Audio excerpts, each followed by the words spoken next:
Am I audible?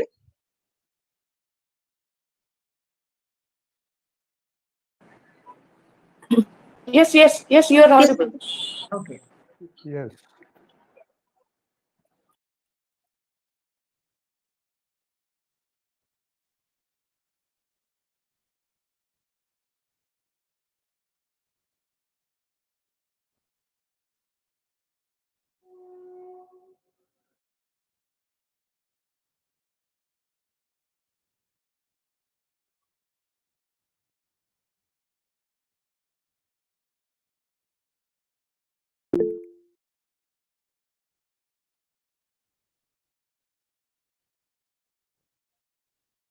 Ma'am, can we start?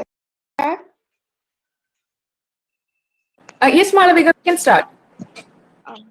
Anuja? Yes.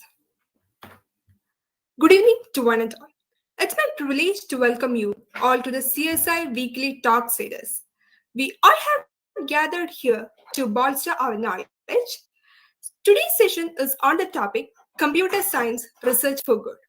I bid a hearty welcome to all those who took their valuable time and joined us today.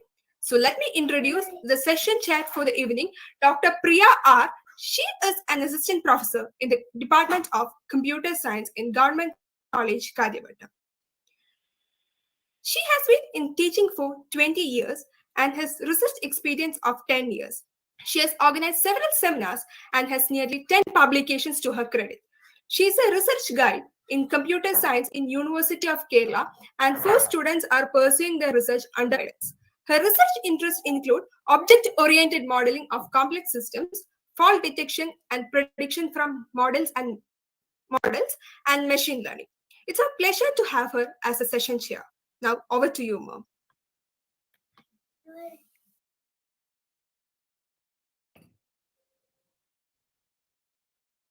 Thank you. Thank you for your words. Good evening to one and all. Now, we are about to begin our session, which is organized by Computer Society of India as part of the talk series. And today's topic is Computer Science Research for Good. We know the branch of computer science is very young when compared to other branches of science. Computer science was established as an academic discipline only in early 1960s. But its growth is so rapid that it has made its imprint in all areas of life. Now, we can't even imagine a field without the impact of computers. And now we know humans are even replaced by computers through artificial intelligence and machine learning, where machines are trained to do a particular task. Now, let's hear more on this topic from today's speaker, Dr. Malu G. Dr. Malu is a postdoc fellow at the Center of Excellence in Pattern and Image Analysis, IIIT-MK. He has 15 years of experience in the field of teaching and 8 years of experience in the field of research. He also has filed a patent, Indian patent, under the title An Automated Lesion Detection System for DCE MRI using circular mesh-based shape and margin descriptor. She is also a recipient of Speed IT Research Fellowship, and she's a part of several central and state government projects. She has and journals, and she has also written articles in periodicals to her credit. She has co-chaired several international workshops and conferences, and nearly 60 students have completed their PG projects under her guidance. Her research interests includes shape descriptors, geometry, and cognitive computing. Now, I welcome Dr. Malu to give an insight to the different research possible. Thank you.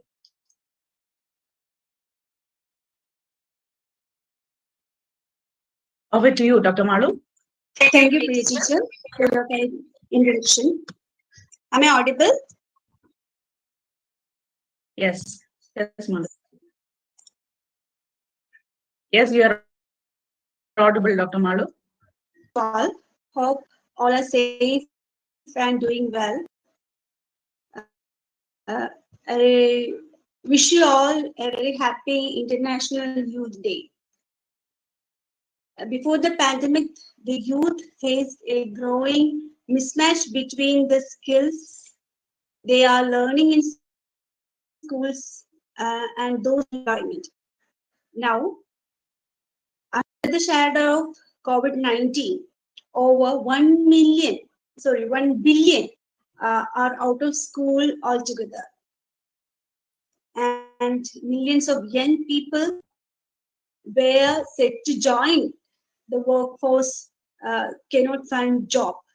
This moment is an important opportunity how and what education and skills are uh,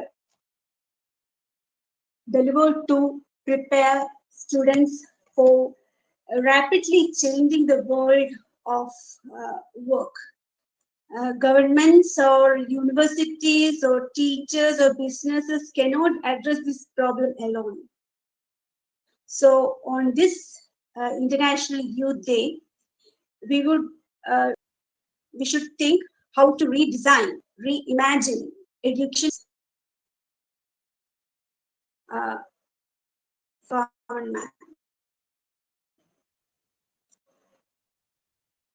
So my science research for good, and as all of us know, we are the world is facing humanity's biggest crisis since World War II. Almost every country has been faced or affected by the coronavirus disease, COVID-19.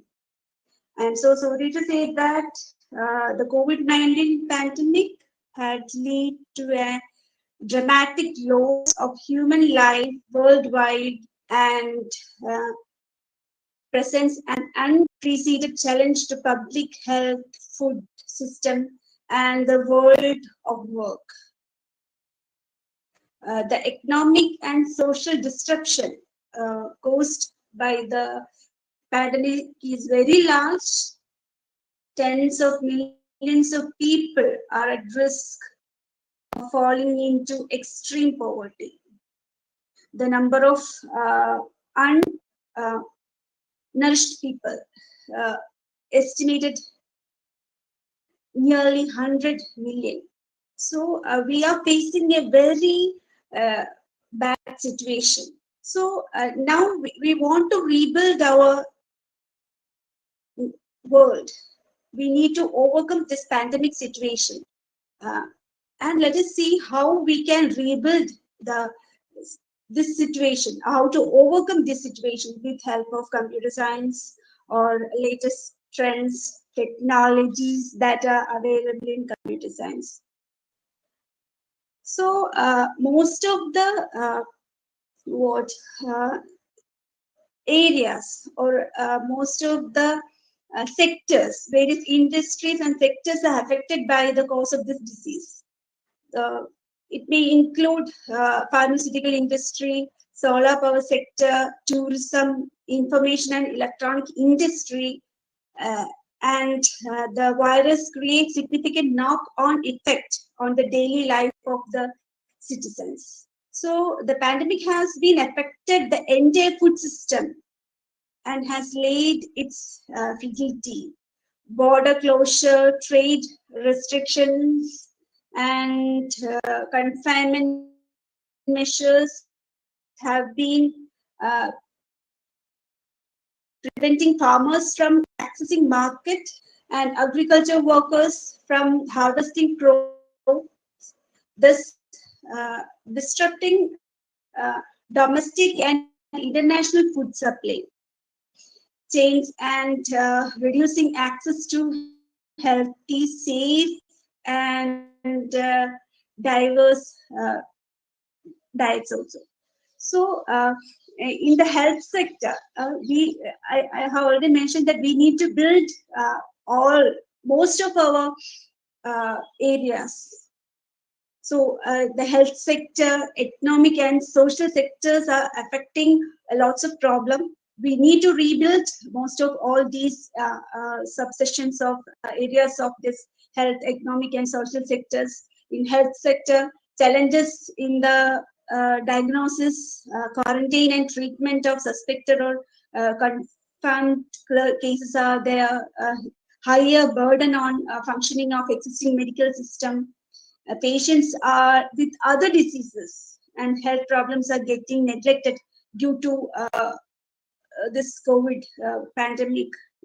And very overload on doctors and other healthcare professionals who are at very high risk. So, health sector is affected by so many, facing so many problems. So, in the economic sector also, the manufacturing of essential goods is slowed down, disrupt the supply chain products. Poor cash flow is happening in the market, and service sector, social areas also for the people. They are service sector is also affecting.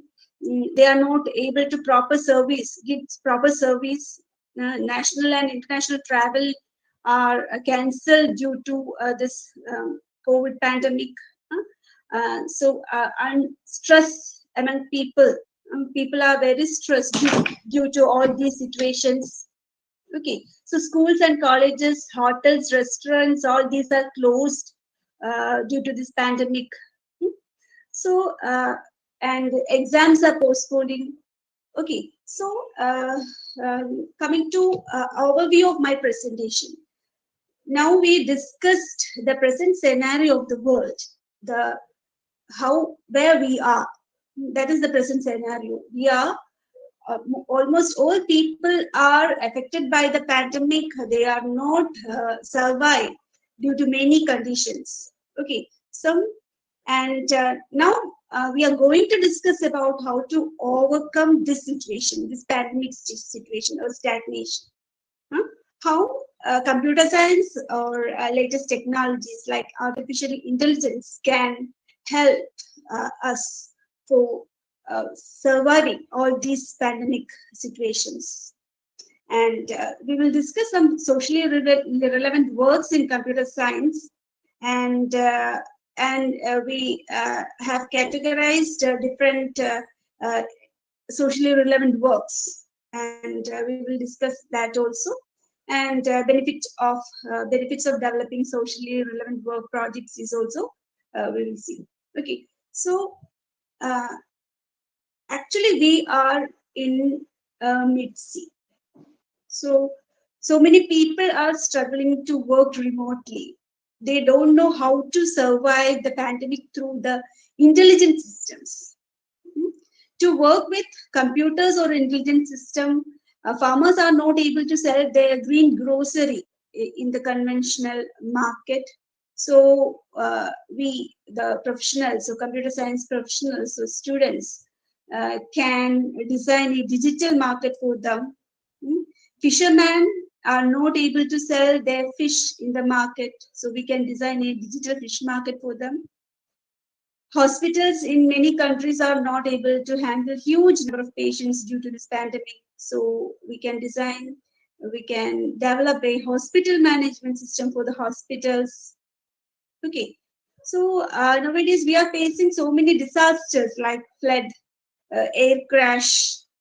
We can develop a disaster management system using artificial intelligence or image processing system, data analytics.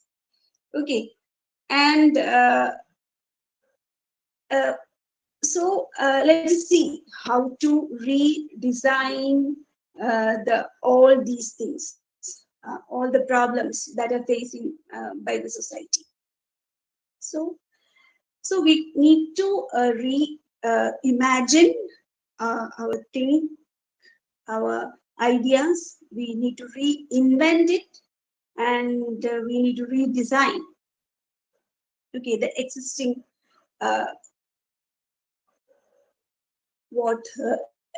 existing society or existing things. We need to improve our traits. We need to improve, redesign, redevelop, or reimagine our education system, the market, the businesses. Okay, so for that we need some modern skills. Okay, so we need we need to implement some latest trends, technologies, methodologies, etc. Okay, so the soft skill is one of the most thing that required for ease of use of all these things for the communication or to express the ideas, and of course the digital connectivity and digital learning. The crisis that has taught us that the online learning is possible, is it? Okay, it is taught us how to use online tools to exchange skill, huh? Teach and learn.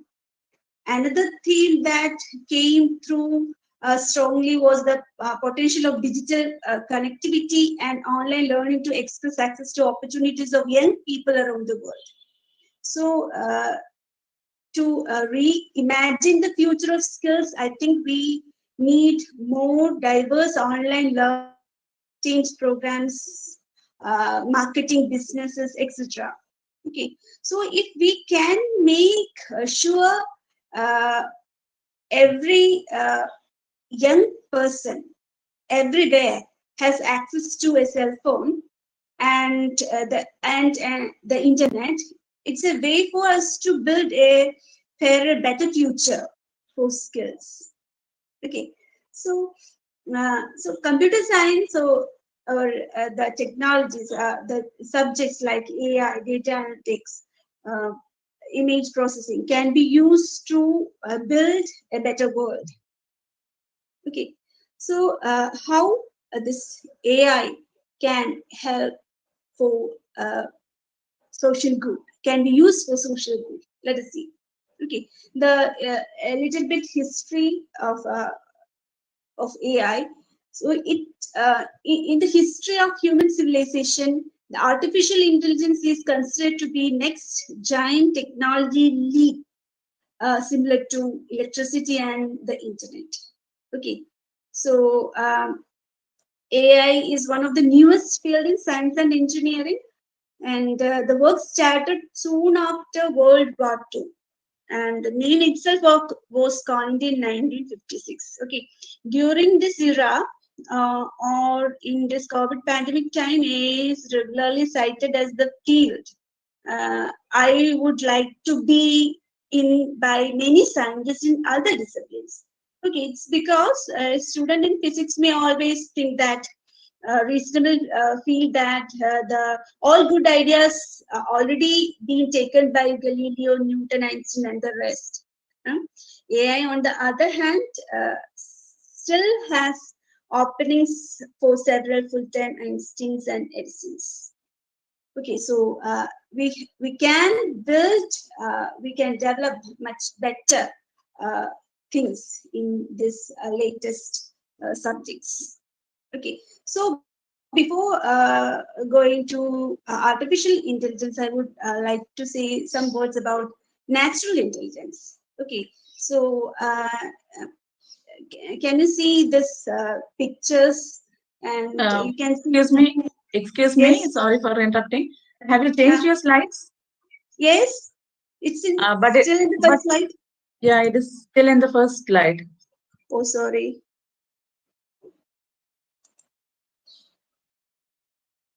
Yeah, now it has moved.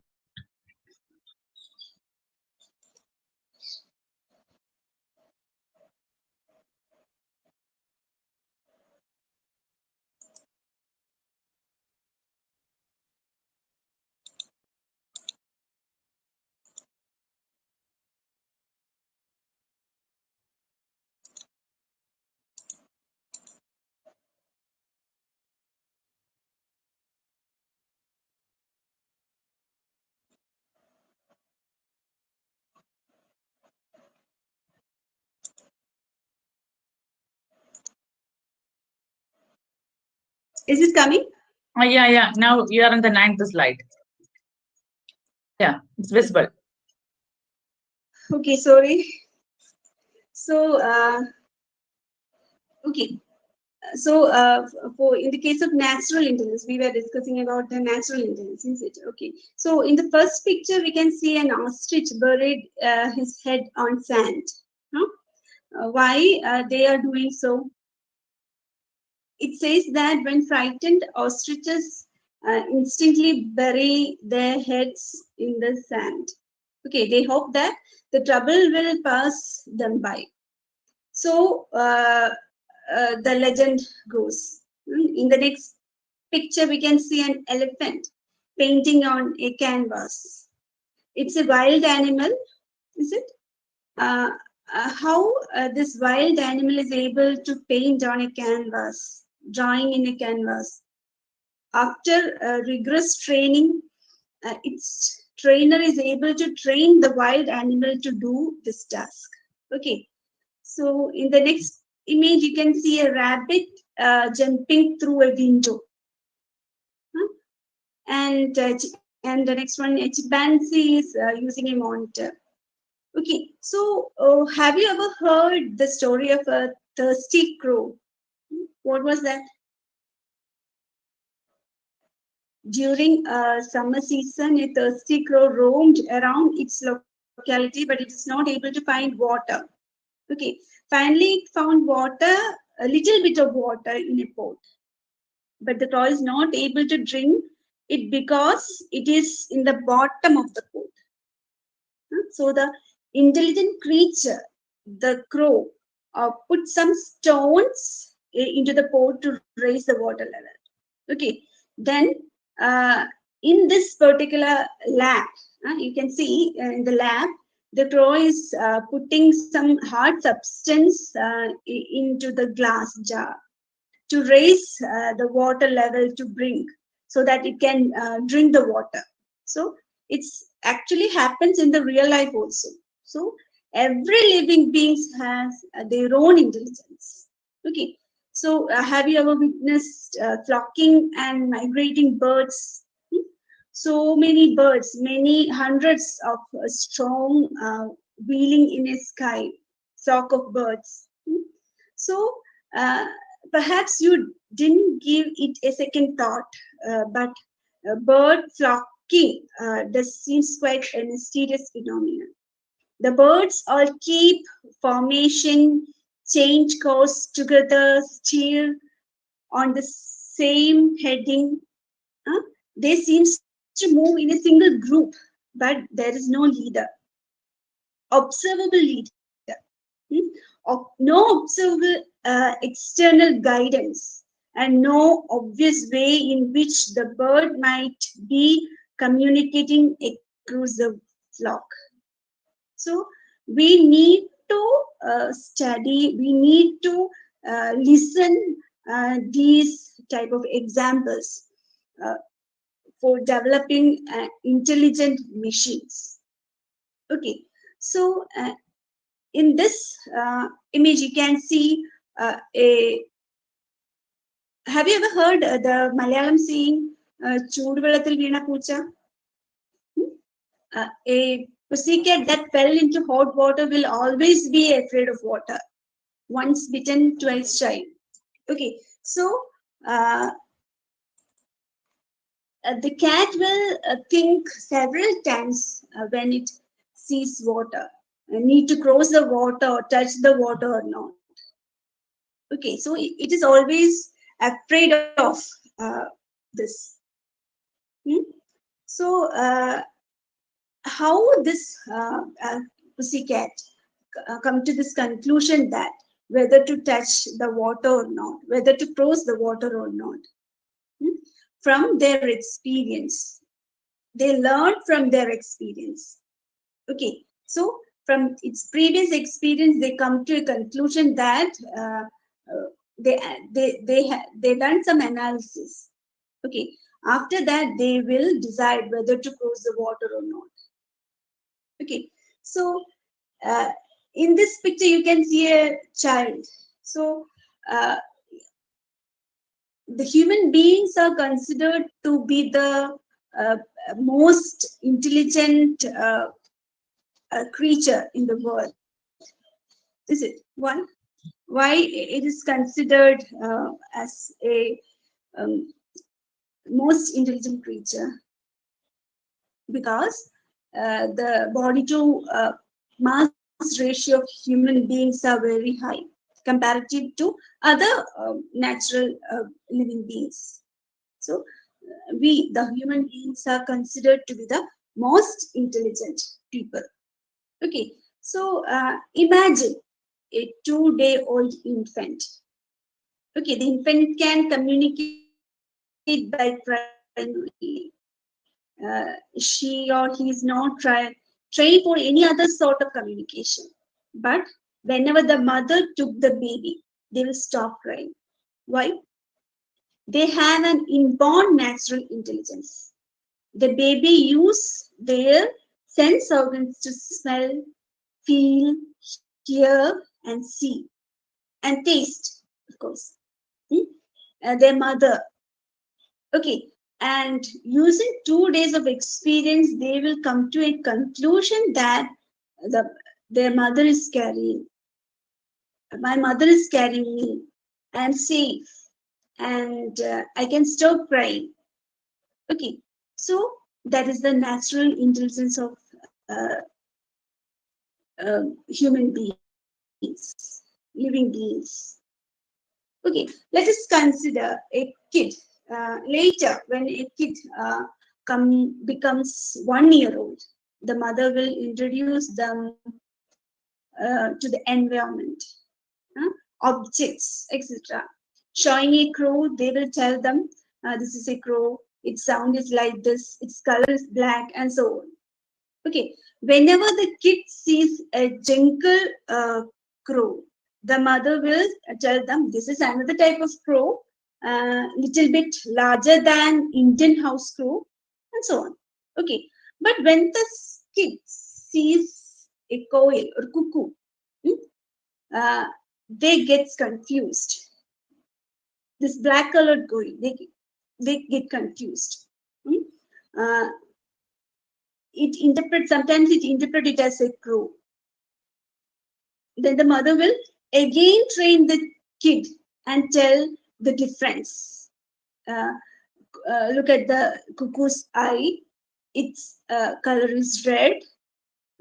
Its size is smaller than crow, and sound of cuckoo is sweet, and so on. Okay, so all these things, what color, shape, size, sound, texture, all these things will feed into the uh, kid's brain. Okay, and that will help to distinguish crow and cuckoo. Oh, or in that matter, any other bird, any other object.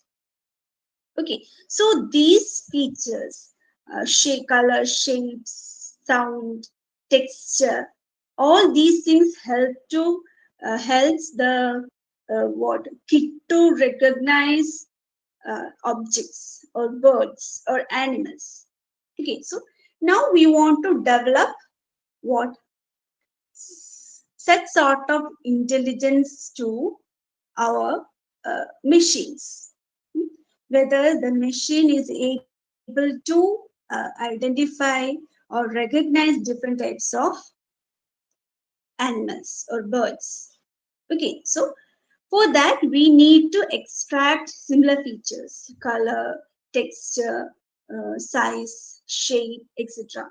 And we need to feed it to the machine. And with suitable algorithms, the machine will recognize objects or animals or birds like that. Okay, so so how we, the human, is able to identify or recognize these things?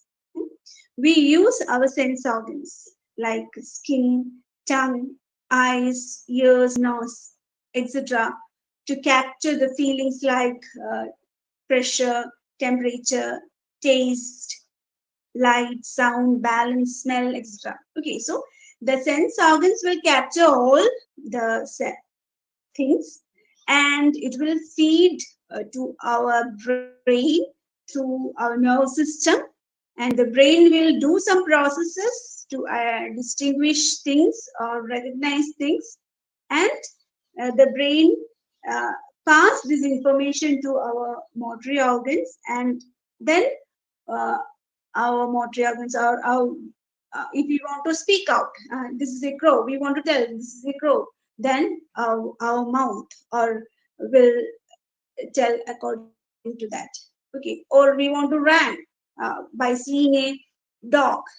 Okay, so barking dog, we want to escape, then our brain will tell the dog is coming, it is coming to attack you, and run fast.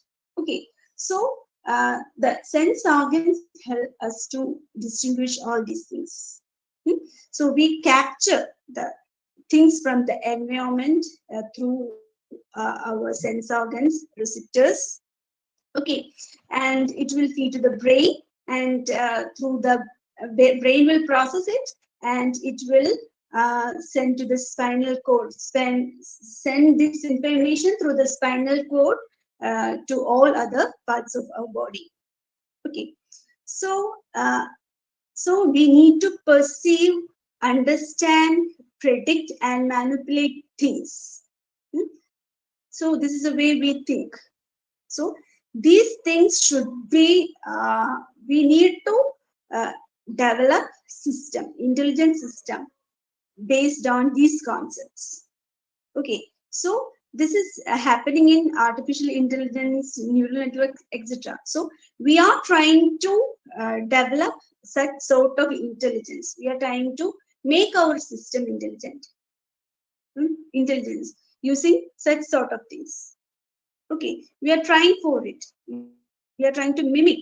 Okay, so now coming back to the present scenario, so we need to make some intelligent system.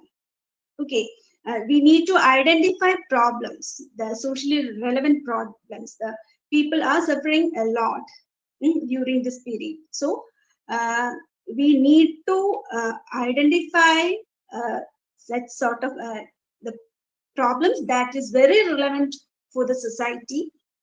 So we need to, this digital transformation provides us a new way of approaching problems and meaningfully improve people's lives. Um, then with the help of this digital transformation, the people around the world will become under a global economy. So we can protecting rights to immutable records. We can construct a new world of entrepreneurs.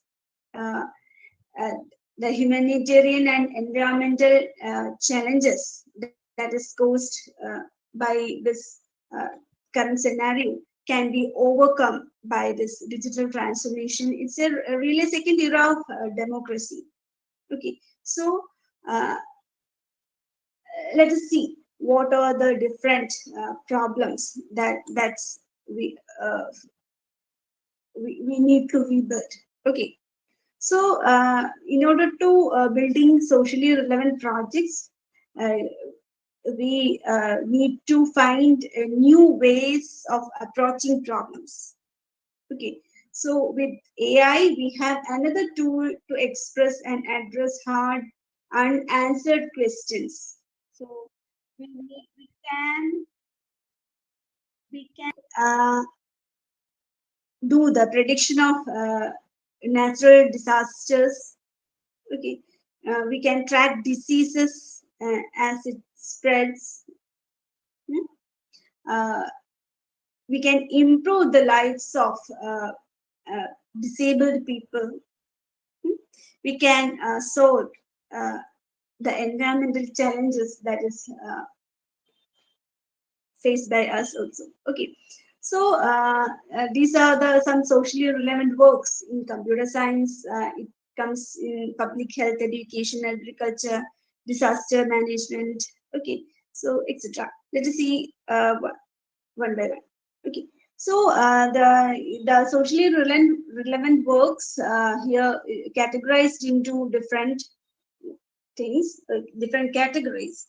So first category is for critical medical application, and here these are the life-saving projects. Okay, so with the help of this sort of projects or works, we can save the lives of people. Okay, so this is life-saving project, or uh, and actually it's very difficult to develop such sort of problems. We need to. It's very difficult to market its resources, and it takes time consuming. But these devices are required to pass a regularly audit prior to being placed into the market. Okay, so testing should be done very clearly. So several types of testing, planning and documentation, uh, quality assessment should be done in such sort of uh, projects. Okay. Second one is the disaster management system. So it is dealing with all humanitarian aspects of emergencies. Okay. So actually, in the previous slide, we have developed a disaster management system, but it is quite difficult to develop. Act, we can't pre-plan the system. It's very difficult to pre-plan the system. Disasters. Okay, so what is happening next? What are the circumstances, current scenario? It's quite difficult, and we need to consider so many factors for developing pre-planning a disaster management system. Okay, so these are some life-saving projects. Okay, so second category is deals with public health. Okay, so and drug design, discovery, environmental problems, disaster prevention and preparedness program problems, biodiversity, deforestation, sustainable save Earth, planet problems, socially relevant, community welfare, well-being of people, etc. So, I would like to say a picture is worth 1,000 words. So I have here some pictures are displayed. Okay, so we are now going to deal with some public health problems. Okay, so you can see in the first picture you can see a disabled person who lost his leg, and a second image you can see a boy is trying to study, a paralyzed boy. And the next one, you can see a blind person stuck in his way. And next one, an old age woman suffering from so many problems, and a cancer patient, and so on. Okay, so and another one I want to show you is a video.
So many people are suffering from different sort of diseases, problems. Okay, so if we are able to develop some sort of system that can change their life, okay, so it is a very blessing for us, and we can do some sort of such sort of things with the help of our knowledge. Okay. So, can you see? Have you ever seen this image picture?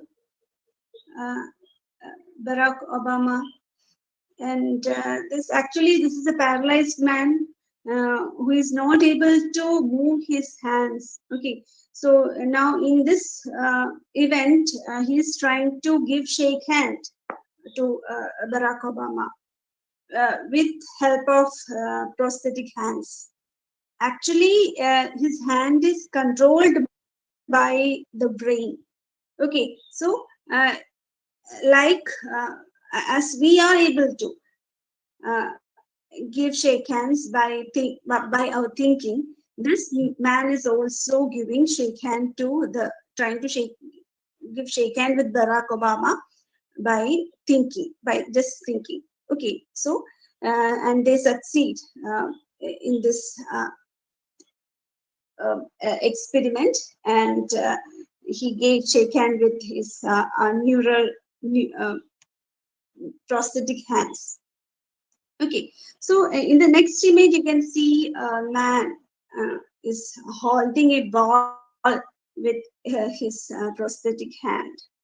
Okay, so he also uh, uses his brain, and the brain and some algorithms and some what electronic equipments, chips connected with his brain, and these chips capture the brain signal and pass the information to his prosthetic hand. So so that he is able to hold the ball. Okay, so this is some uh, prosthetic hands, 3D printed prosthetic hands developed by IIT Bombay. Okay, so we can develop this. We can use this 3D printed prosthetic hands. It can connect through some electrical assembly, and this things can be connected to a chip, and this chip can embed it into our brain. Okay, so this is a block diagram for brain computer interface equipments.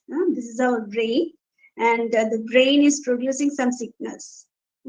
And the electrodes that is kept in the brain can capture signals.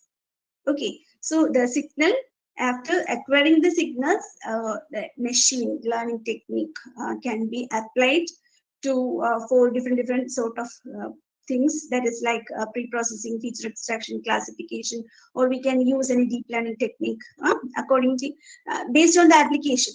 We can design it, and we can give the application with the help of the application interface. We can send feedback to our brain, or we can work accordingly. The neuroprosthetics, we have seen that image. Okay, so we can apply it in neuroprosthetics. We can measure the cognitive disorder and diagnosis of people. Automated vehicle, we just want to sit and think about how to drive a vehicle. So the automated vehicle system, we can use brain computer interface system. Okay, so this is an EEG based wheelchair with the help of EEG cap that is embedded in his head. They can capture the signals, and the wheelchair can move accordingly. Okay, so next one is perceptual computing, marketing, and consumer research. All these things we can use brain computer interfaces. Okay, so this is another example for brain computer interface. This is a P300 speller, and this person is paralyzed and he is not able to speak. There is no way to express his idea to the world. So this spell check speller can he can look into his monitor. Okay, so a monitor is placed in front of him, and he can gaze his eyes for a few seconds on a letter. So that letter will be captured, and he can look into another letter, and similarly he can construct words, sentence, and so on. And from this sentence, the external word or assistant can understand what is in his mind. Okay, so this is the model, the diagrammatic model of the eye tracker. So an equipment, or you can see an electrode is placed in his head, and that is connected to a monitor. Okay, so the signals, when he thinks, go to letter A, then the cursor moves to that particular letter or target. Okay, so and the computer monitor interpret the activities. Hmm? And that's how this is working. Hmm? Then you can see a bionic eye. So in this bionic eye, it is actually we can blind people can use this bionic eye. They are not able to see. Okay, due to things, due to their damage in their brain nerve systems. Okay, so the nerve system that captures the things from the environment, and that these brain what nerve systems are supposed to communicate with the brain and the eye. Okay, so if there is any damage between this nerve system, we cannot give vision to the people by simply by replacing their eyes or giving surgery to eyes. Okay, so this type of bionic eye can be used, and they can capture the things, and this captured things can be given to the brain with the help of some artificially created wires, electrodes. Okay, so and with the help of this bionic eye, the people can see, blind people can see exactly the same way as that of the human being, normal human. Okay, so it's a great revolution for this blind people. And next one is speech prosthetics. In the speech prosthetics, artificial electrodes can be placed in the brain, and actually in this some these people are not able to speak because some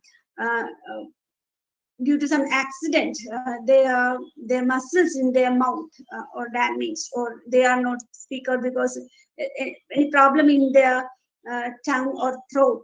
Okay, so but they are thinking, they want to talk, they want to speak out, but they are not able to communicate. So the chip that is embedded on the brain can capture the things that is in their brain. Okay, so and the BCI, brain computer interface, can help for that. And this interface can be given to an algorithm, and this algorithm can do signal processing. The signals that is captured from their brain can be processed. Okay, and so after solving doing some machine learning technique, we can convert the signals into words, sentences, and so on. And this recorder or mic can speak out words. Okay. Next one is some cognitive disorders. So this cognitive disorders are areas affecting the thoughts, capacity of memory, perception, ability to attentive learning, and problem solving. So, and the main categories of cognitive disorders are amnesia, dementia, etc. So, cognitive disorders, most main type of cognitive disorder is Alzheimer's, and it is due to the shrinkage of what our brain. Okay, so this is due to this is an old age problem. So the brain gets shrinked during our old age. There is a chance. Okay, so and this can be identified using structural magnetic and resonance imaging (MRI), and we can capture our brain images, and we can identify whether it's the type of disease. Is it Alzheimer's or Parkinson's or any other sort of degenerative diseases? Okay, so you can see this is a normal brain, and this is a mild cognitive impairment affected brain, and this is Alzheimer's affected brain. You can see uh, a, a, the brain is shrinked a lot in the last image. Okay, so uh, with the help of MRI, we can identify the shrinkage. Actually, the hippocampus area is affected, mostly affected during this Alzheimer's disease. So this is the work done in our institute by MPhil students. And you can see this is the hippocampus area. This is for normal brain images, and this is for Alzheimer's affected image. Okay, so the shrinkage, you can see the hippocampus area is very small. It is shrinked. And this is normal and Alzheimer's affected images, and we got an accuracy of 97% in this study. And next one is classification of mild cognitive impairment using normal control using structural magnetic resonance imaging features and deep learning, using deep learning technique. Okay, so in the mild cognitive impairment is the primary stage of Alzheimer's disease. So it's very difficult to identify the starting stage. Okay, so this is the normal brain images in 25 years and 75 years respectively, and this is mild cognitive impairment images. Okay, so it's the starting stage. So the hippocampus area is shrinked a little bit, and for Alzheimer's disease, it's very much shrinkage occurs. Okay, so in this study also, we segmented the images and identified the hippocampus shrinkage of hippocampal area, and shrinkage and mild cognitive impairment is identified. Okay, so this also Parkinson's is another type of degenerative disease, and there is another disease called Parkinson's-like syndrome, and here another study is done in this normal pressure hydrocephalus. This is a Parkinson's-like syndrome, because why it's called Parkinson's-like syndrome is that the symptoms are very similar to Parkinson's, but actually it is not Parkinson's disease. Okay, so it is identified with the help of this MRI images. And this is another study done. This is also a study done by MPhil student. Okay, so and we got an accuracy of 97% in this one. Okay, then this is a study done by MSc student, fat muscle segmentation. Actually, this study is done on the chest CT scan image, and this identifies whether the patient is COVID affected patient or not. Okay, so if the chest CT images are taken, and after segmentation and machine learning, they are is able to identify whether the patient is COVID affected or not, and able to classify the patients, the COVID affected patients and other patients, normal patients. Okay, so coming to next session, and this is another type of and the category of projects, and we can call it as Safe Planet programs. Okay, so World Economic Forum support this sort of programs, and this is for climate change, biodiversity, healthy ocean, water security, clear air, and so on. Okay, so actually our planet is suffering a lot due to human intervention. So this type of projects can save our planet, it can give a sustainable living to us, and these are that type of programs. Okay.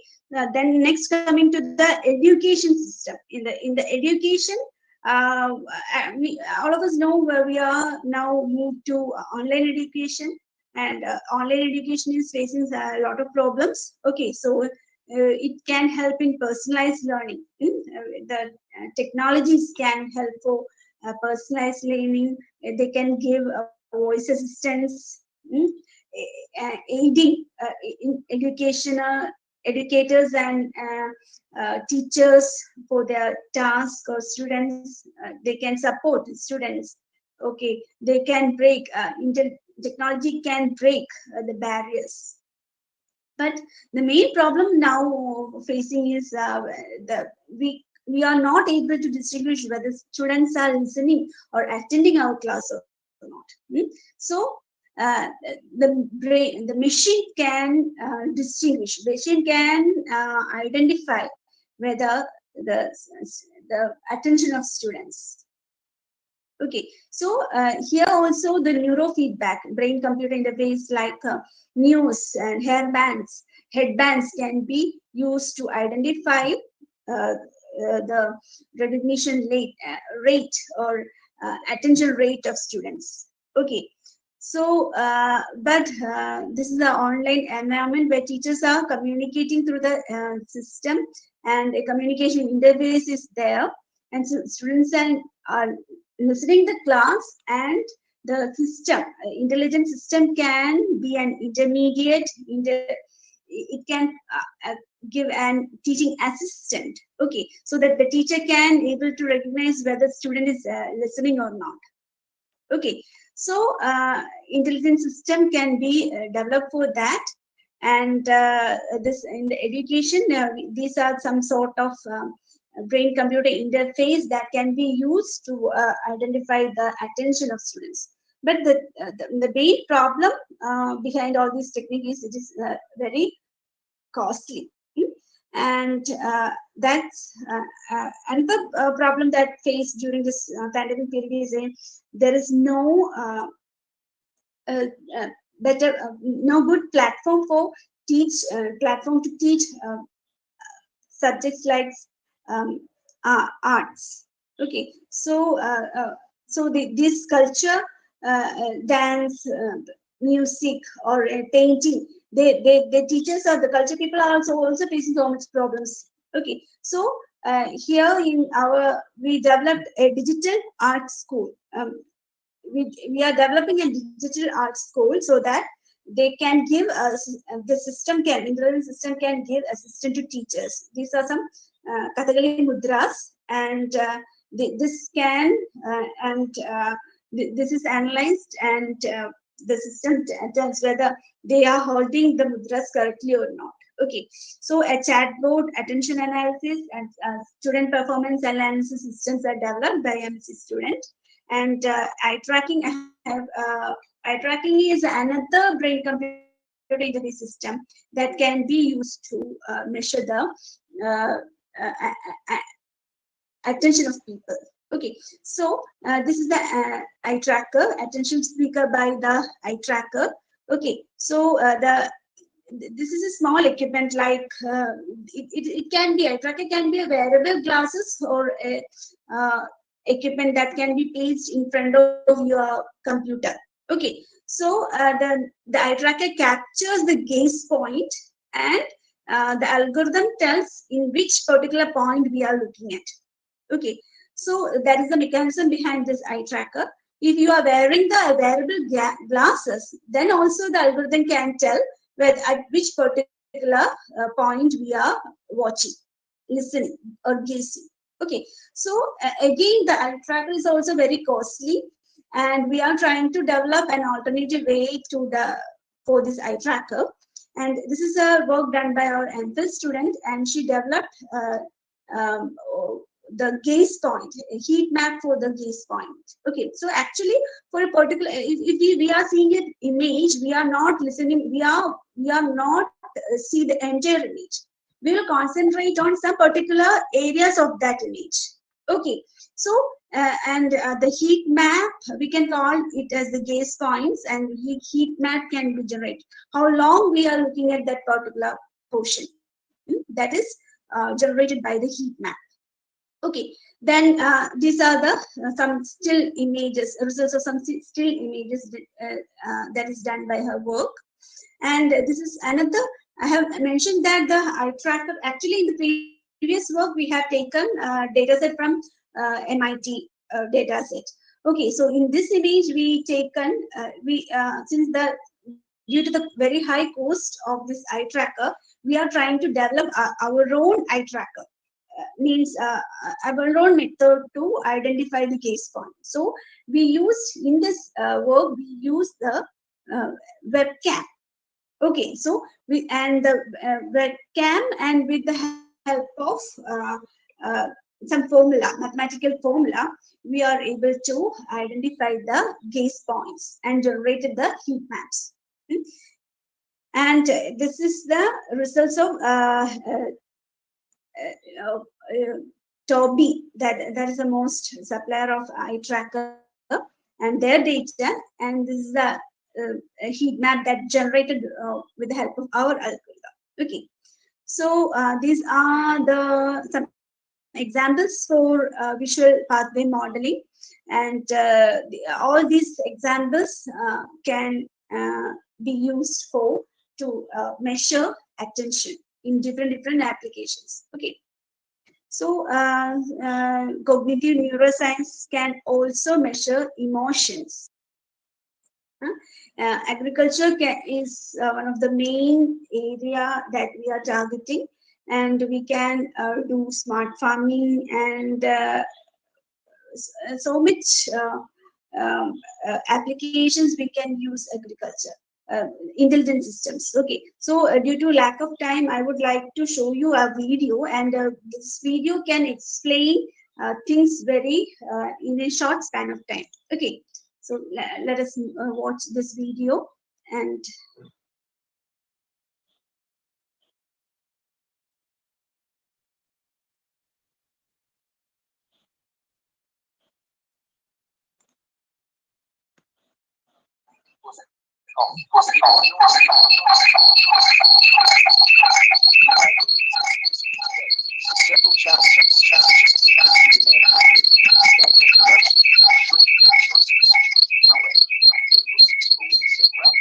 are you able to hear the voice? Audio looping. No. Audio Can you hear? howling. For me, there is a lot of noise. Yes, yes. I don't know, maybe because of my network.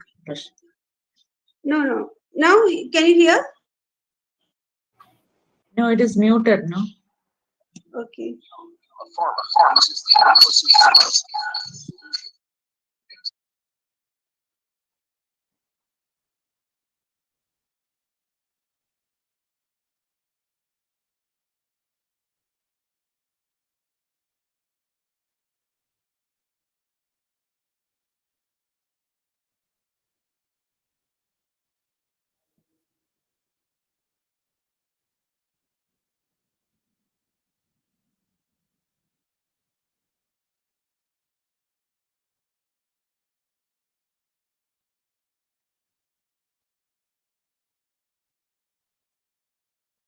When two devices come close by, audio looping take place. That's why the howling comes.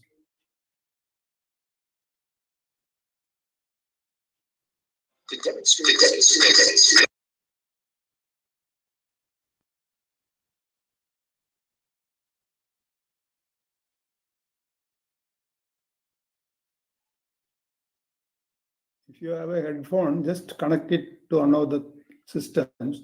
This howling will disappear.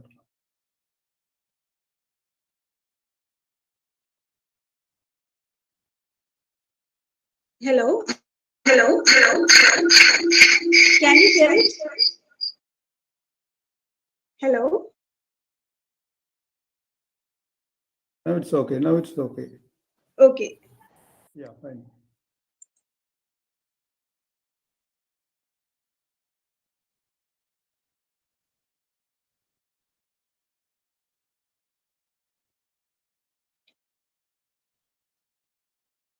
Audio from the voice from the video is not heard. Voice is okay, and then leave it. Video voice is not coming. Okay. Okay, I will put in the chat box the link. Okay, so later you can see it. So let us conclude our session.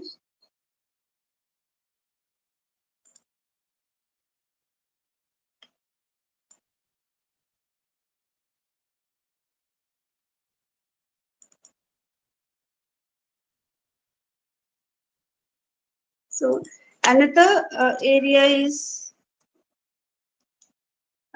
fisheries.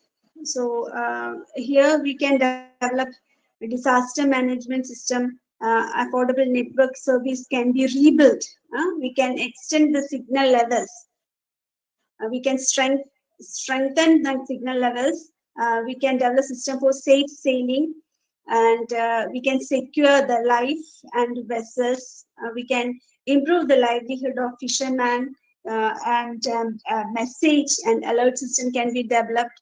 All these things we have developed in our micronet ITRA micronet project in IIIT. And you can see the fisherman can be a better life with the help of such sort of uh, softwares. Okay, so next category is safety and mobility, security, traffic systems, smart city development systems, etc. And next, I want to say about domain-specific areas. So new algorithms, methodologies, tools can be developed, and this can contribute to the subject. Okay, subjects. So here we developed some shape descriptor, shape and margin descriptor in our institute, and this descriptor can be used as a feature extraction technique, and some sort of algorithms, enhanced Siemens algorithms also developed. And this it is applied on breast cancer. And for the breast cancer study, we use this system, and with the help of this shape descriptor, we are able to classify malignant and benign lesions. Okay, so these are uh, actually this is breast MRI images, and we segmented the lesion areas and put in this shape descriptor, and then a feature extracted and classified, and the descriptor says whether it's a cancerous lesion or not. Okay, so and algorithms and methodologies are developed for that also. So that sort of this is an example for what domain specific systems. And next category is technological innovations. So new science such as examples for it is new science such as biotech, nanotech, nano, neuroscience, etc. So similar innovations can be developed in the future. So we can develop new subjects. Okay, so it can be a combination, integrated subject, combining 2 or 3 subjects together to form a new subject, or it can be new subject itself. Okay, so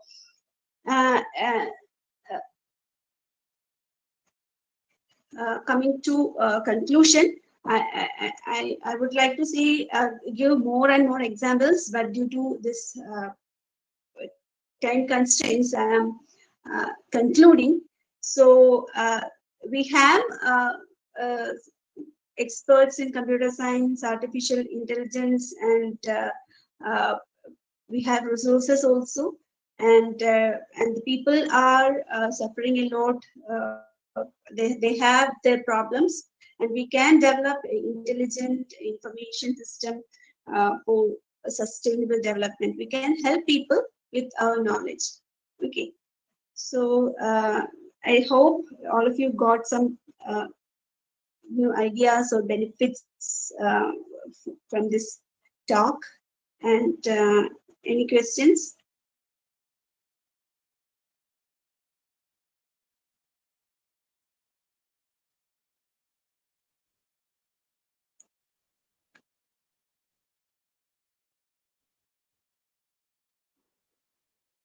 Hello.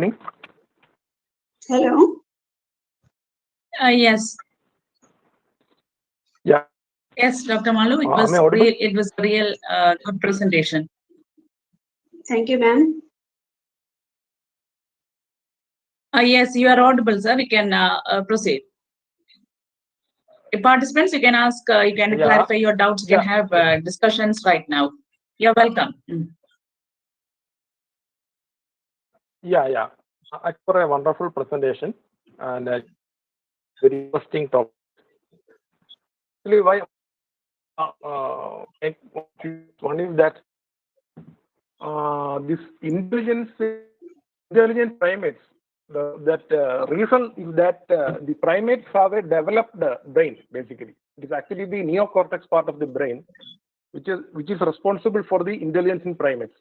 But actually, the developed brain is a result of evolution, but in fact, it is a liability because these animals with a primitive brain require only very minimal resources for survival.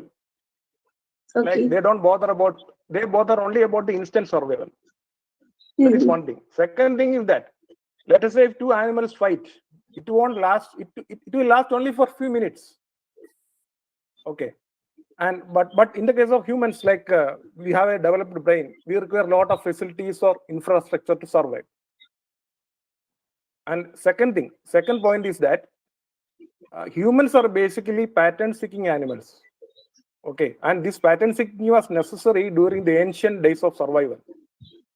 Okay, for example, see, pattern-seeking. I would like to point out one example that we might have seen the clouds in different shapes, familiar shapes.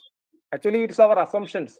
It is not that they are finding in that shape. It is not actually we are feeling like that. It is not actually that it is in that form. We can call it as something like clustering illusion also. I would like to get your comment on this. Okay, for your statements. Yeah. Am I correct? Like maybe, definitely. So human brains are most developed one. So yeah, is it? That's yes. why we are able to do much better analysis, and we have much more better thinking capabilities also. Yes. Yes, and we are able to recognize patterns, and as well as some other animals can also identify some patterns, but they are not able to what sort of much more creativity. Maybe they are weak, but chimpanzee and monkeys are very close to our intelligence. Their intelligence is very close to our intelligence capabilities. Is it? Yes, that's correct. Yes. So, but we have much more developed brains. Yeah, that is also correct. But when it comes to pattern seeking, no, it is. But it includes. I mean, most of the time it invites illusion also in that. Maybe. Yeah. Any other questions, sir? Okay, fine. Hello, Malu. Good evening. Yes, sir. Good evening, sir. Nice Good evening, presentation. Thank Priya, you, sir. good evening. Nice presentation. Good evening, sir. This is the Malu presented the things in a platform for all the people. If you want to do research, for example, agriculture means agriculture content, agriculture content. Whatever Yes, you want, the psychological, neuroscience, education purposes, clinical research, professional performance, consumer marketing, and virtual reality. So, a lot of area. What are the recent trends available in each and every component? Malu explained each and every research scope and what are the at present situation, etc., etc. In addition to that, she explained about latest technology related with the AI, etc., etc. So this is very useful for roadmap of PhD people. So this is very useful. Once again, I congratulate both Priya and CSI team, and particularly I congratulate Malu. So Thank you so much, sir. Thank you so much. Thank you. It's like an honor. Sure.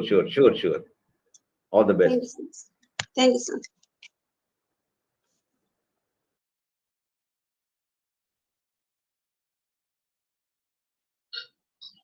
So I have put my that agriculture video in the chat box, link for that.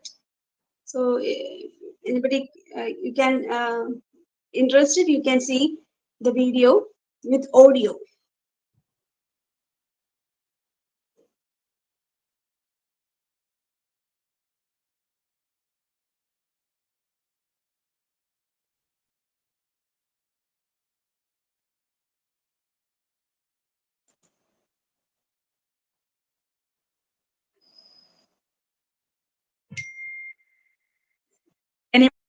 Any more questions? If you have anything to clarify or like healthy discussions, that is invited.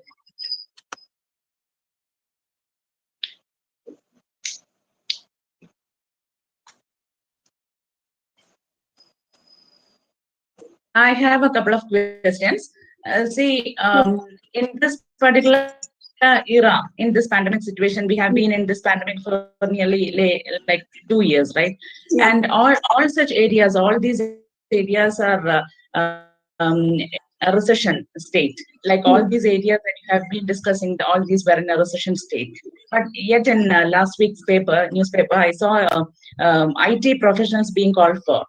So what do you think? So that what I mean to say is only there is no problem affecting that particular area. So what do you think maybe the reason behind that when all other areas are like somewhat stagnant? Only this IT professionals, they are being called for. So many companies are hiring fresh graduates. All these, they are being called for. So what can be the reason for that? What is your opinion? Yes, teacher, it's a good question. It's actually because of this digital transformation. So most of the fields are not digitized. So they want to convert it. They want to make it digitized. So so that's why they are there are so many opportunities in the companies. Okay. So Yeah.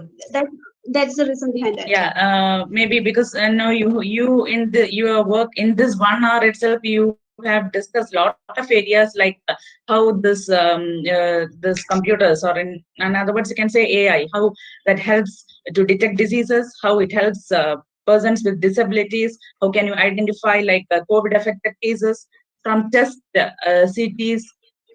All such areas, and even in education, attention seeking, emotion, agriculture, whatnot, lot of things we have discussed in the last hour. So maybe because of all these there is no there's always a necessity for this IT professionals. Maybe Yes, really, yes. Actually, another example I can convey is that the farmers are afraid of this wild animals. The wild animals are attacking more. Their attack is more on this period, lockdown period. So yes, so we can develop systems, intelligent systems, so that the animals, actually they are coming from the forest. Okay, so due to lockdown, most of the people are in their home. They are not getting out from their house. So we can develop some system so that the we can reduce the animal attack. Okay, so and in another way, if we are thinking animals are attacking people, and people are attacking animals. People are attacking animals. Okay, so there is some sort of problems in behind this people who are staying near the forest. So we can develop such intelligent system to save the animals and as well as the people. Yeah, some So- systems that won't harm animals. Animals. That won't As harm well as animals. the agriculture, the system that can protect the agriculture near the villages. Yeah. So actually, we need to think that sort of systems. New ideas should be emerged. Yeah, I remember some years back in university, in Kerala University, there was one work done to identify like voice of animals to recognize. Yeah, some work was done there to Okay. identify using some AI techniques. Okay. So techniques are developing, but it's not much popular. It is some for some particular locality. It is some people are using, only some people are using it. So we need to publicize this such sort of intelligent system so that anybody also can use. Yeah, it should be cost effective too. That is Yes, yet another problem. definitely. That be Definitely. affordable to common man. Yes, definitely. So that for that we need to research, give more attention on that electronic equipments. We need to develop cheap sensors or cheap surveillance cameras. So research should be done in all these areas. So we have so many students in colleges, institutions, and so we need to motivate them to do such sort of researches and systems, develop such sort of systems. Yeah, of course. Yeah, I would like to make one comment on this, sometime back, somebody has installed this electrical fencing to protect the crops from elephants. Okay, but that shock is not big to kill these elephants, only to keep it away. But what happened is slowly these elephants learned how to bypass it. Like it started touching where this shock is not there, and slowly destroyed this fencing and then started entering the crops, that field. So that is how They are also intelligent. Yeah, they use their intelligence to do that. Yes. So then we need to upgrade our system. Yeah, that is it. That's the only solution. All animals are older than human beings. Human species, Homo sapiens are the last entrance. So they have learned a lot. Others have learned a lot of things which we may be learning much later. Okay. Whatever obstruction we make, they know how to bypass. They learn how to bypass it. Yes, sir. Yeah. Yeah. Any more questions? If there are no more questions, I hope we can wind up the session. Over to the organizers. Thank you. Thank you, ma'am. Okay, thank you, ma'am. Okay, now we have reached the end of the session. So I would like to take this opportunity, place on record our hearty thanks to the speaker, Dr. Malu ma'am, for enlightening us with this wonderful session. I also thank Dr. Priya ma'am for chairing the session. I extend my sincere gratitude to all those who joined this session. Once again, thank you all. Thank you. Thank you. Thank you. Thank you, sir.